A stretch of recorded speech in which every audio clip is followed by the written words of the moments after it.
Under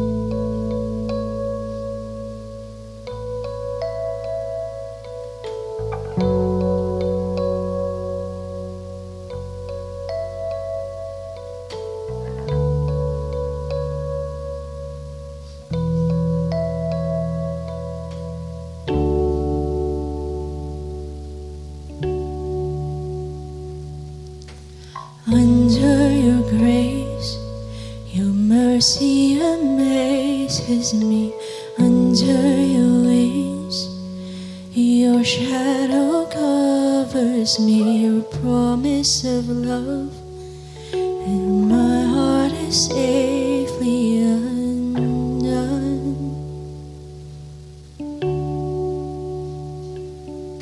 Speak to me, Lord.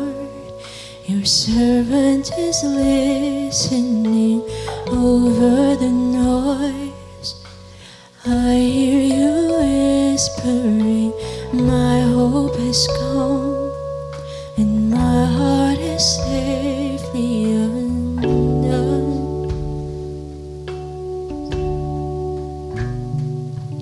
I found my fortress in you.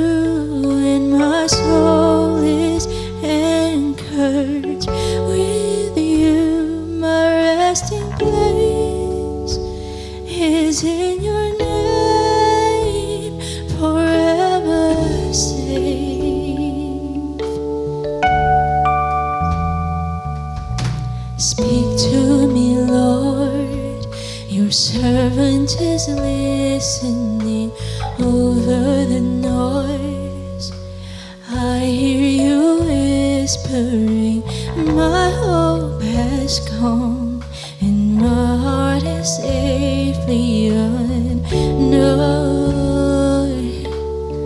Oh, I found my fortress in you, and my soul is anchored with you. My resting place is in your name.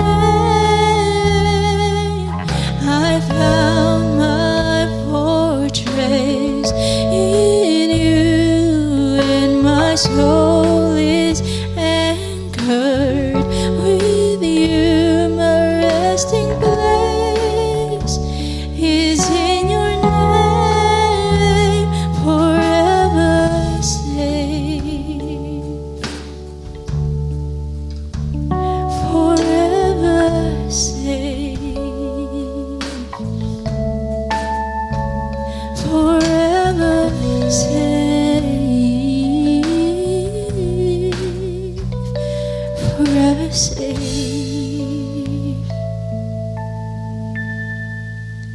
You are never far away, always reaching out to save my weakness, covered by your strength, and I am found forever safe.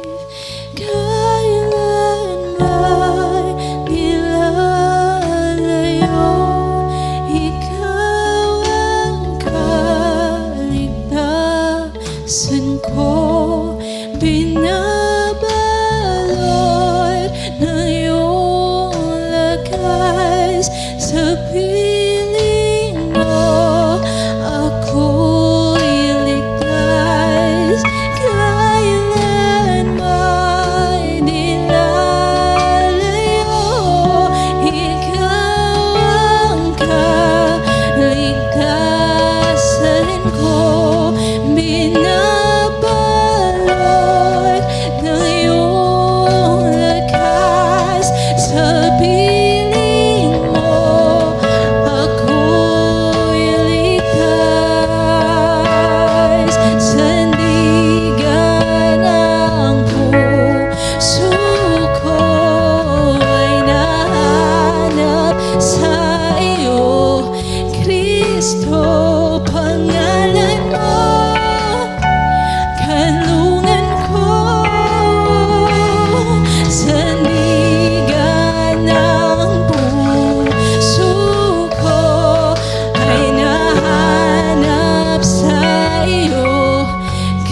Kristo, pangalan mo, kalungan ko, kailan pa man. Oh, kailan pa man.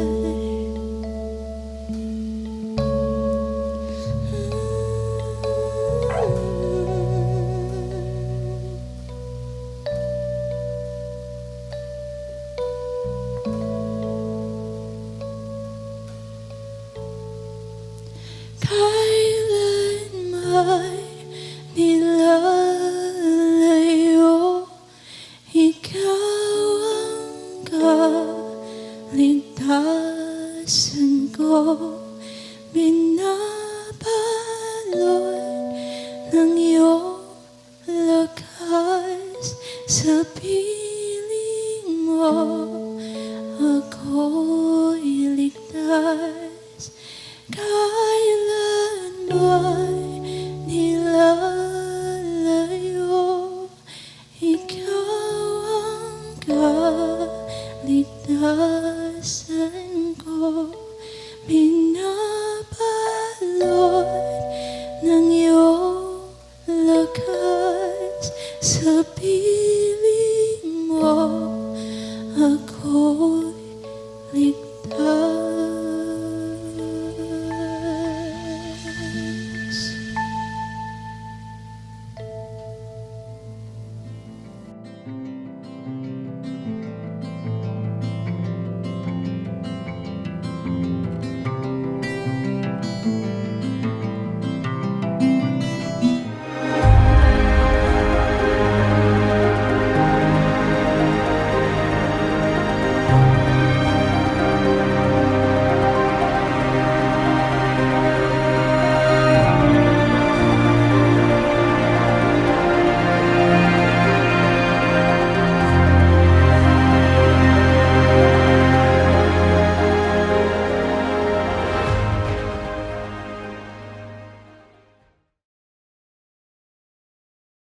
Hello, welcome once again to the midweek service of Thy Marketplace.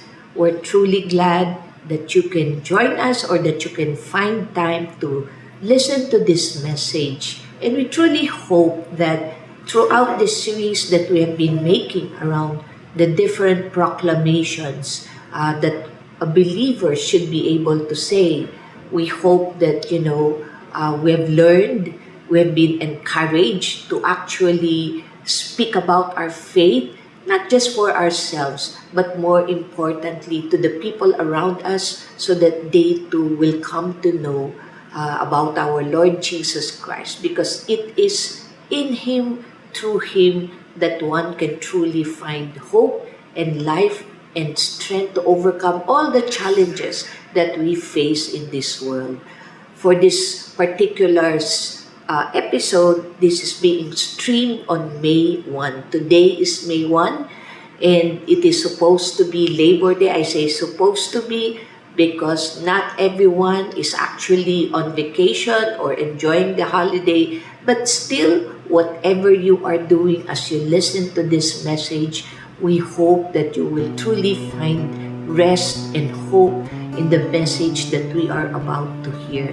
And for all the proclamations that we have been sharing with you, for me personally, this is possibly one of the most important proclamation that a believer in Christ can make. And this is entitled, Only by His Grace. So before we proceed, let us just have a word of prayer. Father, we thank you that at this time, we can once again listen to your word.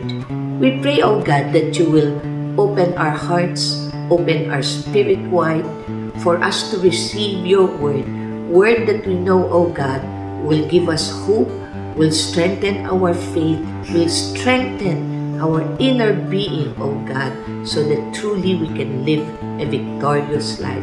We pray, Lord, that we will hear your message. We ask, Holy Spirit, that you will just take this message, bring it forth to bless as many lives as possible. All of this we ask and pray in the name of our Lord Jesus Christ. Amen. So for this episode, we will be taking our reference from the book of Acts, chapter 15.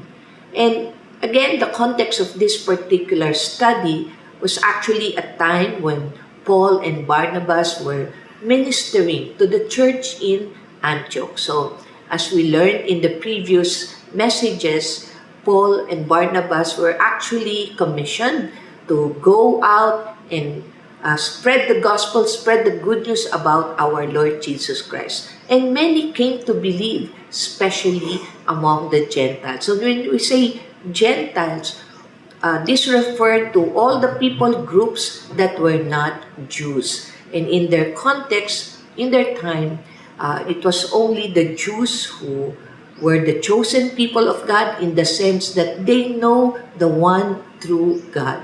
However, after the death and resurrection of our Lord Jesus Christ, the believers, the apostles, came to realize that the intention of God had always been for all nations to come to know Him and for all nations to come to believe and be saved through His Son, Jesus Christ. And this was the gospel that was preached by Paul and Barnabas. However, as the Gentiles came to believe, there were a couple of Jewish brethren who came to them and said, "Unless you are circumcised according to the custom of Moses, you cannot be saved."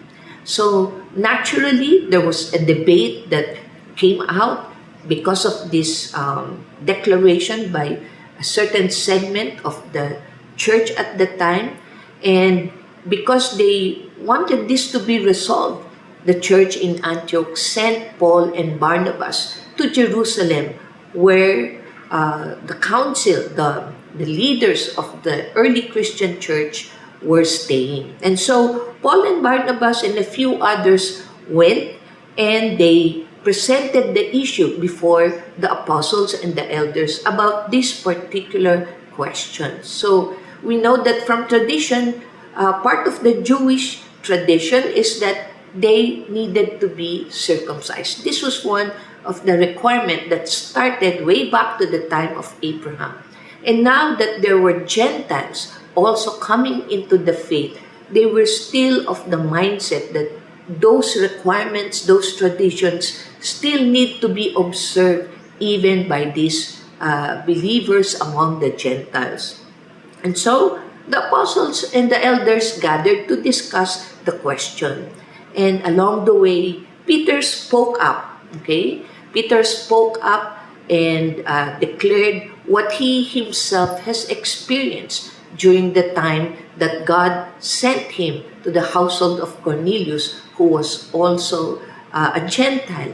But he saw that even among the household of Cornelius, how the same Spirit who poured out His anointing, His baptism upon the early believers were also manifested among the Gentiles. And so he said, it is clear that salvation is also to be made available to the Gentiles. And Paul and Barnabas added their own testimony, how they have witnessed the works of God among the Gentiles, all the miracles and wonders that they have seen, they have experienced as they ministered among the Gentiles. And so, as we try and appreciate this particular issue that they faced at the time, because I believe that this matter of salvation is also something that remains to be relevant even during our time. What does it mean to be saved? Why do we need to be saved? Okay? And so the first principle that we'd like to discuss is that everyone needs salvation. Okay? Everyone needs salvation. And why is that? Because again, when we look to the Word of God, when we look to the Scripture, it is written there. And let me quote from the letter of Paul to the Romans. And this is what he said. Just as sin came into the world through one man, referring to Adam, and death through sin. And so death spread to all men because all sinned. So what Paul is saying is that everyone, every man, every person, every human being, the moment he is born, comes with him, okay, the sin that was inherited from the sin that was committed by Adam. So that's again a principle that we have seen in the Word of God. And Paul again reiterated this even prior to this particular verse when he said, all have sinned and fall short of the glory of God. So sin is something that has been imputed into all men. Yes, every man has been created in the image of God.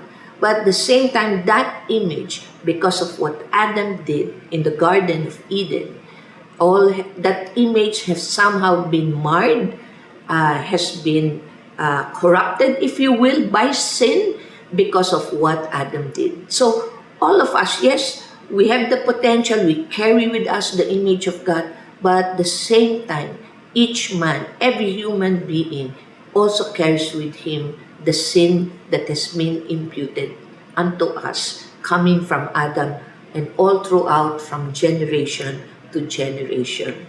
Paul further describes our state before anyone comes to know the Lord Jesus Christ. And this time we will read from Ephesians chapter 2, the letter of Paul to the Ephesians. And this is how he described the state of a human being before they are saved or before they come to know the Lord Jesus Christ. And so this is what he wrote. You were dead in trespasses and sins, in which you once walked, following the course of this world, following the prince of the power of the air, the spirit that is now at work in the sons of disobedience, among whom we all once lived in the passions of our flesh, carrying out the desires of the body and the mind, and were by nature children of wrath, like the rest of mankind. I remember sharing this with a fellow believer, and she truly found it difficult to acknowledge that at some point before, she came to know the Lord, that we were effectively, following after the prince of this world, which is the devil, okay? It's difficult to accept, especially when one has lived a relatively good life, meaning, we did not get into any kind of bad habits like drinking or smoking or getting into any kind of addiction. We kept ourselves relatively good in the sense that, we did not commit major crimes, okay, like murder or adultery or stealing, but we essentially followed, the golden rule, so to speak. And so when we've lived that kind of life, it's difficult to see ourselves, okay, being described in the manner that Paul wrote in Ephesians chapter 2. So, but the reality is, that is what we were, okay? And I believe that the reason why it's so difficult for us to accept this description is because we measure ourselves relative to other people. Okay, so when we compare ourselves to other people, then it's possible that for some of us, we may actually consider ourselves to be good, to be even righteous, okay, when we compare ourselves to other people. However, other people are not the standard when it comes to holiness or righteousness. When it comes from the view of God, from His perspective, and from His perspective, the righteousness that He speaks of is one of holiness, one without sin. And in the eyes of God, yes, some sin may be grievous, but in the eyes of God, whether small or big, in our eyes, all of these still are classified or are considered as sin and therefore fall short of His standard, which is holiness, which is without sin. And among men that were born only Jesus Christ was written to be without sin. And so, when we consider this, okay, then yes, everyone needs salvation because the wages of sin, the consequence of sin is actually death. So, everyone has sinned, everyone deserves death. However, as we continue to read in the letter of Paul, this is what he wrote. In Ephesians chapter 2, verse 4, but God. And whenever we encounter that but God, it gives us hope because it means that whatever has been stated prior to this will be reversed. Okay, because God is now about to provide or do something to reverse. So, but God being rich in mercy because of the great love with which He loved us, even when we were dead in our trespasses, made us alive together with Christ. By grace, you have been saved. And so we see here the promise of God, okay, that through Christ, salvation has been made available. And this grace is not something that we have earned, okay, but it is a gift. It is something given to us. And when you talk about grace, grace is actually defined as unmerited favor, meaning it's not something that we deserve. It's not something that is due us or have been earned by us, but it is simply flowing out of the love, out of the mercy of God. And so when we continue to read, for by grace you have been saved through faith, and this is not your own doing, it is the gift of God, not as a result of works, so that no one may boast. So, as we described earlier, everyone has sinned, everyone deserves death, and therefore everyone is in need of salvation. So, God, by His grace, has mercifully provided the way for men to be saved. And this salvation is only through our Lord Jesus Christ.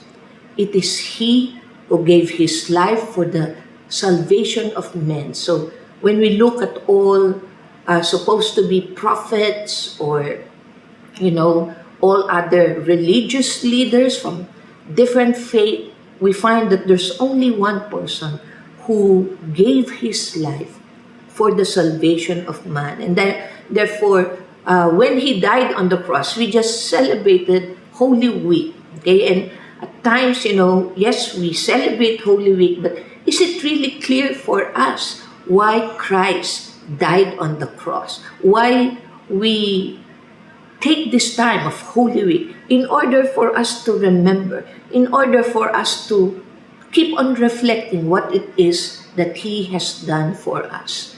Okay, and so coming from our statement earlier that every man needs salvation, okay, whether we acknowledge that or not, it is the truth. Whether one considers himself to be good and questions the need for salvation, it will still not diminish or take away the truth that every man has sinned and every man needs salvation. Okay? And for that reason that Christ came, though He is God, He became man and offered Himself as the ultimate sacrifice, the Lamb of God, which will pay for the sins of all men. And when He hung on that cross, just before He died, He said, "It is finished." The ultimate sacrifice that will take away all the sins of the world has already been completed. And He only needed to die once. He died on the cross once and for all. He said, "It is finished." And Paul wrote, we know that Christ, being raised from the dead, will never die again. Death no longer has dominion over Him. For the death he died to sin once for all. But the life he lives to God. Romans chapter 6. So this is a powerful statement of the truth of God. That Christ died for the sin of men. The sacrifice that he made was perfect. It is already finished. He only needed to die once. There is no longer a need for him to die over and over again, because the death that he died for the sin of all men, and he died once for all. And his resurrection, when he rose from the dead, is proof that the sacrifice he made has been accepted. And the life that he lives, coming from the dead, okay, is again a sign for every believer that we too can look forward to our own resurrection. For everyone who believes has this hope that they can look forward to. Not only has sin been forgiven, he has made the way for us to come before the Father, but he has also earned the promise of eternal life. And for this reason, and again, among all those who claim to be God, he is the only one who said, I am the way, the truth, and the life. No one comes to the Father except through me. Okay, so he did this because, again, as we said, the wages of sin is death, but the free gift of God is eternal life in Christ Jesus. It is only through Jesus Christ that salvation has been made available. It is only through him that we can look forward, we can hope to eternal life. And there is nothing that we can add to the grace of God for our salvation. Again, there is nothing that we can add to our salvation, for what Christ has done is already perfect. Okay? And there is no other name. As we read earlier, he declared, I am the way, the truth, and the life. No other name has been given unto men for men to be saved other than the name of our Lord Jesus Christ. And there's no work as well that we can add, not our donations. This will not, earn us a better salvation. Okay? This will not make a way for us to be saved. Donation, the good works that we do, all the sacrifices that we make, whether in ministry or for others, all of these are expressions, fruit coming out of the love of Christ as we've experienced his love that has led to our salvation. It is the outcome, not the cause of our salvation. So there's a huge difference. And again, this is something that, we need to embrace. We need to imbibe in our thinking, because we realize that where we are in the world that we lived in, okay, what is strongly promoted is a view that nothing comes for free. Even in the workplace, from the moment that you apply and you get accepted to a time when you are promoted or evaluated, all of these can only come about if we qualify, if we deliver the results, if we perform. And so I know that this is a mindset that has somehow been ingrained to us, especially, if we have worked for many years. This is what is promoted in the world, in our workplaces. But when it comes to the salvation of God, okay, we need to totally shift our mindset, because as we have learned today, as we have read from his word, when it comes to salvation, it's not something that we can earn, but it is only by his grace. It is a free gift that we can only receive by faith in our Lord Jesus Christ. And so, given this faith, given this belief and mindset, Therefore, James, upon hearing the discussion of Paul and Barnabas, of Peter, and the other believers in the church, came with this proclamation, given the issue that was then at hand. Therefore, my judgment is that we should not trouble those of the Gentiles who turn to God, but should write to them to abstain from the things polluted by idols, from sexual immorality, from what have been strangled, and from blood. So, these things that he wrote, okay, these are not meant to be requirements for salvation, but these are to be actions that they will have to be lived out of their obedience, out of their commitment, out of their worship to God. And so what he's saying is, salvation is free, as we have already discussed. Salvation is by grace, but one who has been saved, one who has experienced the love of God, would also have a certain fruit coming out of that salvation, coming out of the love of God.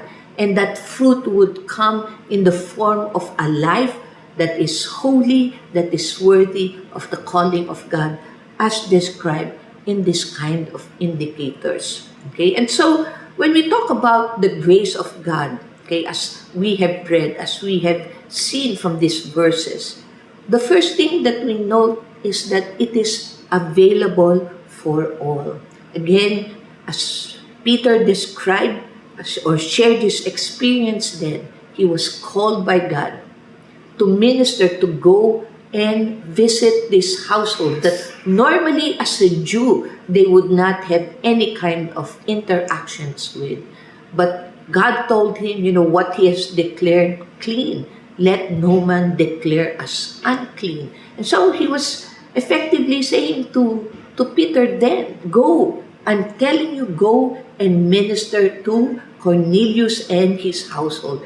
And when Peter went there and began to share, the response of Cornelius and his family, his friends, were actually astonishing, as they too received the baptism of the Holy Spirit. And so Peter saw that the grace, the anointing, the baptism that they as initially Jewish believers experienced were also now being made available to these Gentiles. Okay? And so we are reminded Christ died for all men, and he desires for all men to be saved.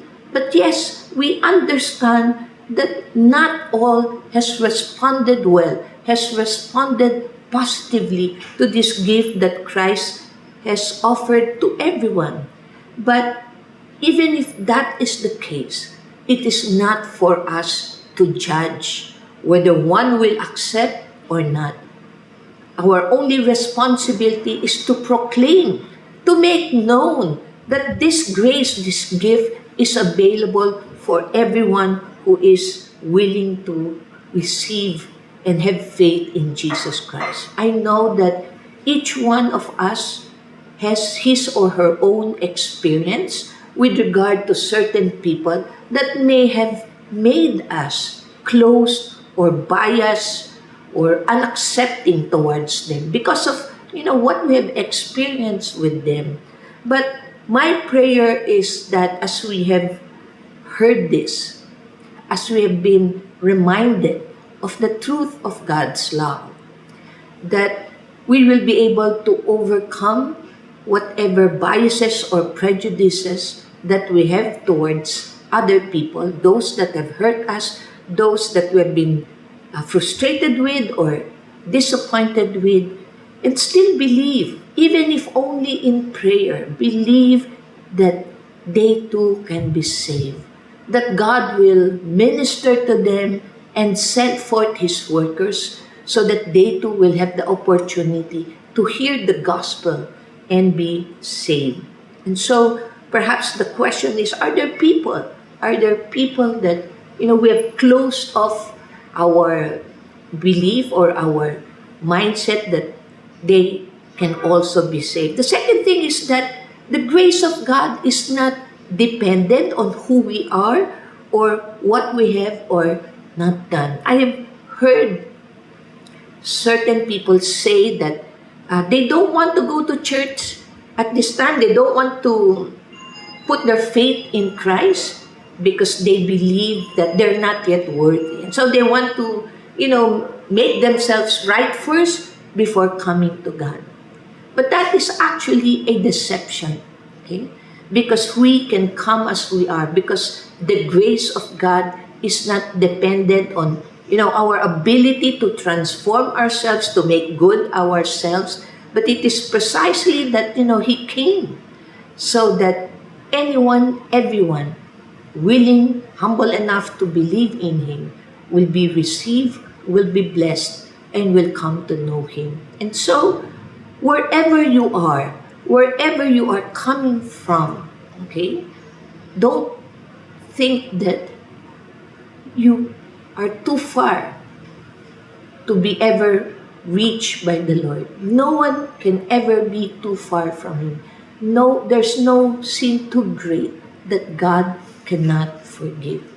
Men may not be able to forgive, but with God, His grace is wide, huge enough to be able to forgive, to be able to cleanse whatever darkness we have inside of us. And all of this is flowing from His love and from His mercy. It's not coming from, a limited bank account, so to speak. It's not coming from people's views or understanding. It's not limited by anything of this world, but His mercy, His loving kindness endures forever. As we said, it is a gift. As a gift, it is free and it is being offered to us, being made available to us. And therefore, when we consider that it is a gift, it is by grace, then as he said, as Paul wrote, no one can boast. No one can say that I was worthy to be saved because I have been good, or I'm worthy to be saved. It is only right that I am saved because I have made these huge contributions. I've made huge sacrifices to serve the Lord, to follow Him. I have been good. I have sacrificed in my life. Okay? So, no one can say that they are, worthy to be saved because, as we have said, it is only by the grace of God. Okay? And when we think about that this grace is free, it is flowing from the gift of God, then one outcome should be that we are humble. When we consider that everything that we have flow from the grace of God, that every good thing comes from above, comes from the goodness of God, then it humbles us. And that is one of the things that God desires to be formed in us, that humility, because it is that humility that will in turn allow us, enable us to keep on trusting God, to believe that, He is more than able to do the things that He has promised, well beyond all our expectations. And, when we have that kind of trust in God, then we will also learn to be grateful. Okay? And all of this, that humility, that trust in God, that faith to believe in Him, being grateful, are all the things that we need for an abundant and joyful life. And that is what God desires for each and every one of us. So once again, allow me to go through this essential proclamation, a proclamation that every believer must understand fully, deeply, a proclamation that we must be able to share, okay, to as many people. And my prayer as we hear this message is that once again that passion to share the good news of our Lord Jesus Christ will again be birthed in us so that we will now go and make this known to as many people. If we have come to experience the love, the salvation, all the grace of God, then it should in turn move us, compel us to share this with as many people. Because as we said in the beginning of this series, so many people need to hear the good news of God. So many things, discouraging things are happening all around us. And, if we focus on those bad news, then naturally we will be depressed. We will be anxious. Okay? But when we hear the news of God, then faith is renewed. And with this faith comes hope, trust in God, okay, and a passion to keep on living, to keep on obeying God, and to keep on serving and reaching out to others. Okay? As we recall what has been proclaimed, all have sinned without exception, regardless of who or what you are today. All have sinned, and therefore everyone needs salvation because the wages, the consequence of sin is death. And therefore all need salvation. And Jesus died for all men and desires all men to be saved. He gave His life for each and everyone. And the salvation that He earned through His death on the cross is available to everyone. Because through His death and resurrection, He offers this free gift of salvation to everyone who believes. Salvation is a free gift coming from the grace of God. And with this salvation also comes the gift of eternal life in Christ. Therefore, the question for each and every one of us, especially for those, whose heart has been touched by this message is, would you like to accept the gift of God, salvation through faith in His Son, Jesus Christ? As you reflect on this question, my prayer is that you will say yes. Yes to Jesus. Not to me, but say yes to Jesus. And if you are ready at this time, or even perhaps after a moment or after reflecting on this, then let me invite you to this prayer. Father, we thank you for your word. Thank you, O God, that in spite of all my sins, in spite of the many times when I have disobeyed you or disregarded your voice, your invitation, Lord, you have not given up on me, but you continue to pursue me. And so, Lord, at this time, I just humble myself before you and pray. Pray for your forgiveness. Pray that by the blood of Jesus, you will wash me of all my sins. Lord, I know I'm not worthy, but it is only through the love of God, of Jesus Christ, through His sacrifice on the cross, that I can even come before you today, humbly, O God, to ask for your forgiveness. And I thank you, Lord. I thank you, O God, that out of your mercy, Lord, out of your love for me, O God, Lord, you have saved me through Jesus Christ. Yes, Lord, I believe in Him. I believe in the salvation, O God, that He freely gives me. And I thank you, Lord. I offer my life to you, O God. This unworthy life, Lord, I humbly offer to you and pray, Lord. Pray, O God, that from now on my life will be submitted in total obedience to you. Father, we pray, I pray, Lord, that your Holy Spirit will come in, fill me, Lord, dwell in me, O God. For on my own, I cannot live a life of obedience. But help me, Lord, to know you more. Lead me, Holy Spirit, to know my Lord Jesus more, that I may live in obedience to Him. Thank you, Father.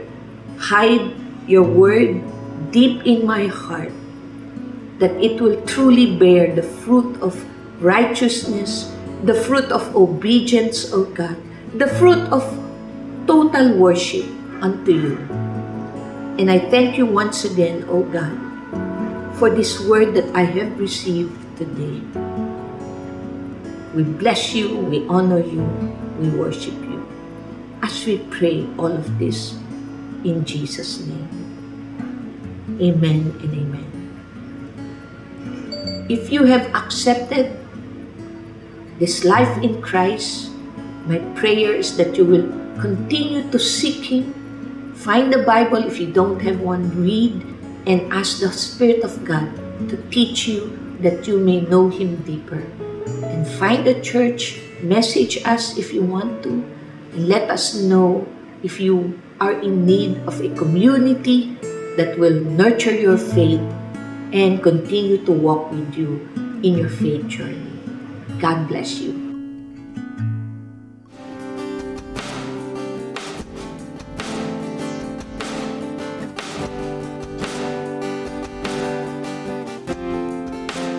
Everyone needs compassion, a love that's never failing. Let mercy fall on me.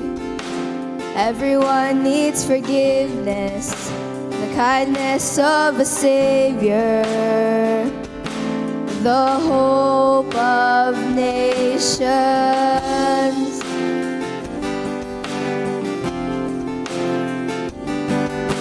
Savior, He can move the mountains. My God is mighty to save. He is mighty to save. Forever, author of salvation.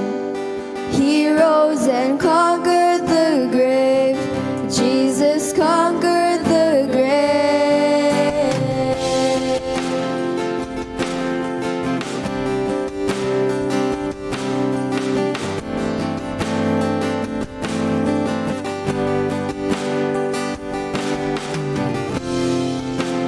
Take me as you find me, all my fears and failures.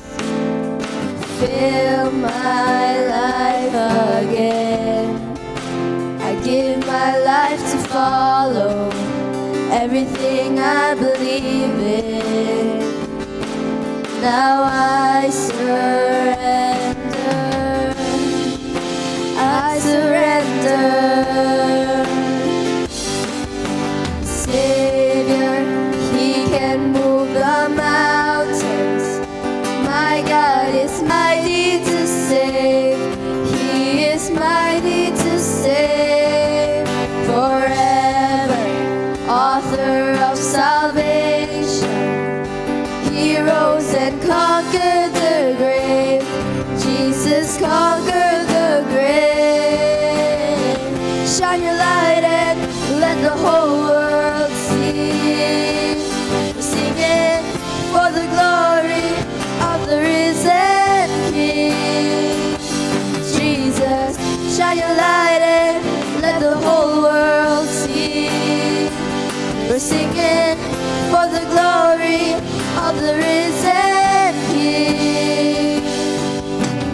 Savior, He can move the mountains. My God is mighty to save. He is mighty to save.